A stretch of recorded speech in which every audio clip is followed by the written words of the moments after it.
Democrats are having an identity crisis. You would think after getting absolutely shellacked in the last election, they would have some sort of message, but they don't. And they have one of the oldest and one of the youngest people flying around on private jets talking about oligarchies. They have folks flying to foreign countries to comfort deported gang members and domestic abusers. And what's the message when you challenge them on this? Do you think more of your Democratic colleagues should be traveling to El Salvador to advocate on behalf of Rodrigo Garcia? I think you should off. Yeah, I'm sorry, what, Congresswoman? Who should? You. Party of peace, decency, and tolerance, right? And other TikTok famous leaders of their party making the case that anybody who opposes them is akin to a slave owner. That would be Jasmine Crockett making that case. But now we watch potentially one of the highest profile Democrat consultants in American history, as far as I'm concerned, square off with on a podcast with the vice chair of the same party. I'm not into beating Democrats. I'm into beating Republicans. It'll tell you right to your face. I think it's abominable that you have anything to do with the DNC and you're going to go and raise $20 million to beat other Democrats. And they're still trotting out the worst candidate in my lifetime to tout the same non-coherent message that cost them the election. Who saw that video from a couple of weeks ago? The one of the elephants at the San Diego Zoo during the earthquake? So that scene has been on my mind. Elephants? That's been on her mind since losing the election. And even according to CNN, this was great that they had to choke this one out. If the election were held today, Trump would still win. Roll it. Who'd be doing a better job as president? Guess who comes out on top? Within the margin of error, but comes out on top. This looks a lot like the election result, right? Trump 45%, 2 points ahead of Harris at 43%. 12% say they'd be doing about the same. But this is the key nugget here. It's so good. Now, don't get me wrong. Look, I love this. There's three sides to the Democrat Party right now. You have the old guard like the Nancy Pelosi's and Adam Schiff who understood the process or understand the process. And these are the people who always put like structure over function. But they're being pulled so far to the left by Jasmine Crockett's, the AOC's, Tlaib, all those people, even Bernie still. And then you've got like 25%, give or take, of the Democrat Party that is somewhat reasonable and sane, somewhat, they're still Democrats, and realize that they're hitched to a wagon and they really can't say anything about it, so they just shut their mouth. So what's their sales pitch to the American people? Because they've already distanced themselves from the guy trying to impeach Donald Trump. This guy right here, turns out he's got a ton of baggage.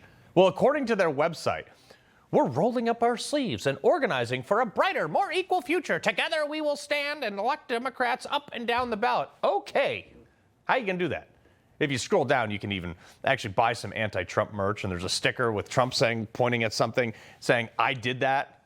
I'm not really clear why this makes sense since prices are down on nearly everything in the first 100 days. But a lot of things don't make sense to me with Democrats. But hey, look, if you take a further peruse to the Where We Stand page, you think this would be more clear, but it just says, Democrats believe that the economy should work for everyone. Healthcare is a right. Our diversity is our strength, and democracy is worth defending. Whatever. Okay, so let's break this down, because it might sound nice, but it's all either dumb, not possible, or, I mean, like, did the Democrats even believe the economy should work for everybody? They say they do, but no, they don't actually believe this by their actions. Let's look at some of the laws they have passed. The Inflation Reduction Act. It led to the greatest inflation increase since Jimmy Carter, with critical household items like food and gas up like 50%. They hired IRS agents to go after service workers and anyone who received over $600 in a Venmo transaction. Energy and climate policy shut down critical blue-collar jobs, middle class, bottom up, middle out, in coal and other fossil fuels industry in big-time states for them, West Virginia, Pennsylvania, Ohio, places like that. Their national campaign for raising minimum wages led to the greatest layoff program in my generation because it became cheaper to replace all those entry-level workers with technology. The Affordable Care Act, their golden calf, Obama's signature accomplishment, overhauled 1/6 of our economy, doubled the cost of our health care, while kicking tens of millions of people off their existing plans because they unilaterally just up and declared health care a right. It's a service, okay? Health care, it has to be served by somebody, but they made everybody think it was a right without thinking about the economic impact of trying to do that. This is my general problem with the Democrat Party. They have all these broad, placid niceties. You go to their issues page. The number one thing on there is climate change. Okay, That's because it's the number one thing that they can use to fearmonger. They can raise a bunch of money, and they take a bunch of power from us. That's why. They talk about these historic investments in climate change initiative. Those historic investments were, I don't know, the 7 charging stations they built for $8 billion, some of which still don't work. The high-speed rail that spent billions of dollars on a bridge to nowhere. $42 billion on internet that didn't connect a single house. The number 2 item on their accomplishments, which I think is a little bit out of place, but they talk about creating 14 million jobs under Joe Biden. Again, they haven't updated this website since the election. Shows you where they're at. They might probably because they're bankrupt. But this sounds nice, but doesn't even stand up a little bit to the first bit of scrutiny. Because when they shut down the economy for COVID, they lost 16 million, which means their net carry the 1. Oh yeah, they lost 2 million jobs, which is the next tab on that page. There's more work to do, but Democrats' plan to fight inflation and lower costs is working. We're building an economy that works from the bottom up and middle out. There's that phrase again.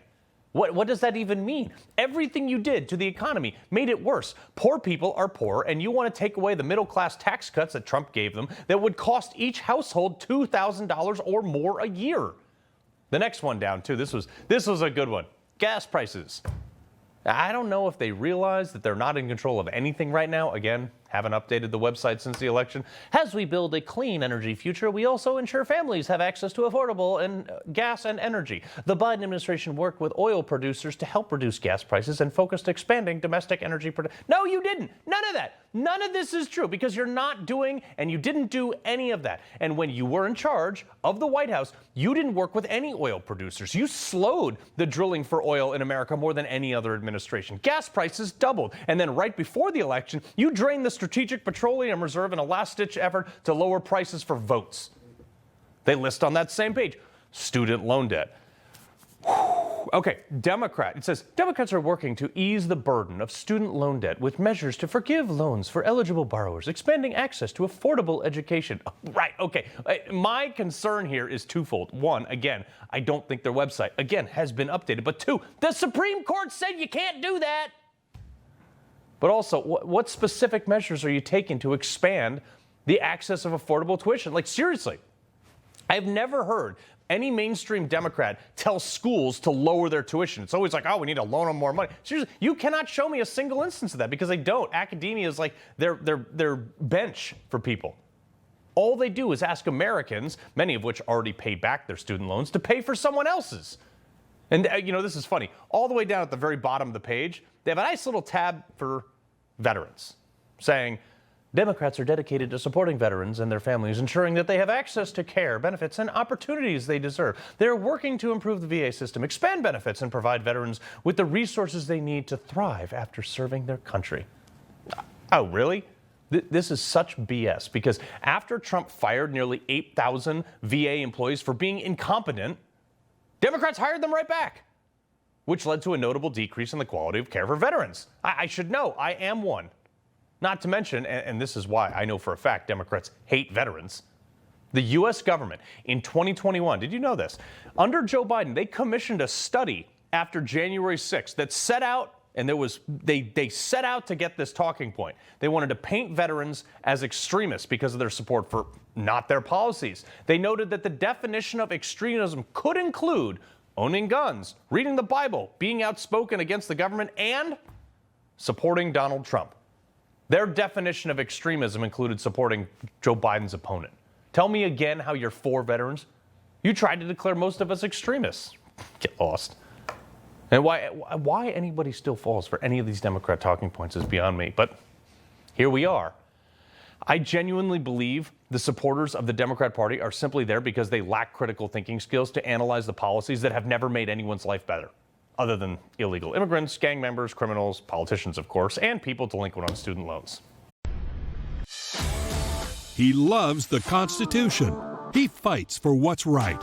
He hates the bad guys. He's a freedom warrior. He's your freedom warrior. Watch Carl Higbie every weekday on Newsmax.